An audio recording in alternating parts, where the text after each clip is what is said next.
Tugas terbesar seorang lelaki, tugas terbesar seorang lelaki, apa kata Allah?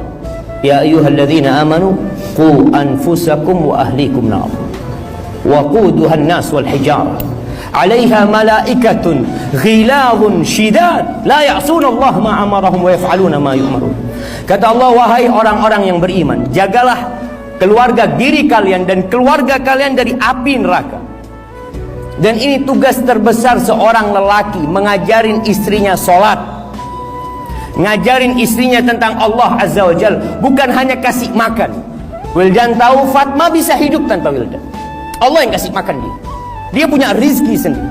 Tapi Allah perintahkan kepada para suami untuk menjaga istrinya dari api neraka. Dengan apa? Dengan cara kasih makan. Bukan hanya itu, didudukkan istrinya, diajarin istrinya, tengah malam bangun malam. Kalau bicara romantis jemaah, pernahkah kita merasakan romantisnya Rasul sallallahu alaihi wasallam? Ketika Nabi alaihi salatu wasallam mengatakan rahimallahu imra'an qama minal lail fasalla.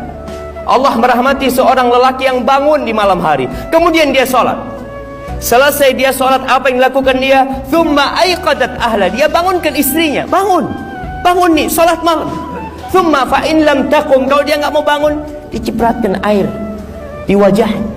Kemudian istrinya bangun, sholat malam bersama suami. Itu romantis. Wa rahimallahu imra'atan, Allah merahmati seorang wanita, seorang istri, qamat minal lail fasallat, dia bangun malam, dia nggak bangunin suami. Dia bangun malam, dia sholat. Selesai sholat baru dia bangunin suaminya. Bang, belum subuh nih bang. Itu dirahmati oleh Allah Azza wa Jalla. Bukan bulan madu berangkat ke Bali, berangkat kemana? Qiyamul lail. Yang kata Rasul sallallahu alaihi wasallam, wa'lam anna syarafal mu'min qiyamuhu bil-lail. Ketahuilah kehormatan seorang mukmin, kemuliaan seorang mukmin bukan di bintang yang ada di pundaknya, bukan di gelar yang ada di hadapan namanya, tapi qiyamuhu bil-lail. Ketika dia bisa qiyamul lail, itu baru seorang lelaki akan menjadi terhormat dan mulia. Kemudian Wildan tahu bahwasanya Fatma tercipta dari tulang rusuk yang bengkok. Hari-hari akan menunjukkan kekurangan istri. Tapi ana yakin engkau menikahi Fatma bukan melihat kepada kekurangannya, melihat kepada kelebihannya. Allah Azza wa Jalla mengatakan wa'ashiruhunna bil ma'ruf.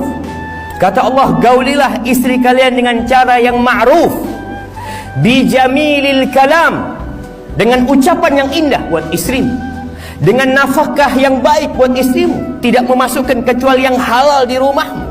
Fa in karihtumuhun, Allah bicara kalau engkau benci sama istrimu, ceraikan istrimu, kembalikan kepada orang tuanya, usir dari rumahnya. La. Apa kata Allah Azza wa Jalla? Fa'asa an takrahu syai'an wa yaj'al Allah fihi khairan katsira. Bisa jadi yang engkau benci, di situ Allah simpan banyak kebaikan. Maka husnudzon sama Allah Azza wa Jalla. Setelah engkau mengajarkan kebaikan, jadilah engkau lelaki yang terbaik. Siapa lelaki yang terbaik jemaah? Kita semua merasa baik. Tapi kalau ingin tahu lelaki yang baik, tanya sama bininya, tanya sama harimnya. Di mana Rejal? Di mana Fulan? Kalau harimnya mengatakan na'am, anda nggak pernah melihat lelaki yang baik seperti dia, berarti dia orang baik. Tapi kalau harimnya mengatakan bas kalam fadhi, dia hanya pandai bertopeng di luar rumah, tapi di dalam rumah kelakuannya na'udzubillah min dzalik. Kata Rasul sallallahu alaihi wasallam, khairukum li ahli. Orang yang terbaik di antara kalian adalah yang paling baik sama keluarganya. Bukan sama orang lain, sama keluarganya.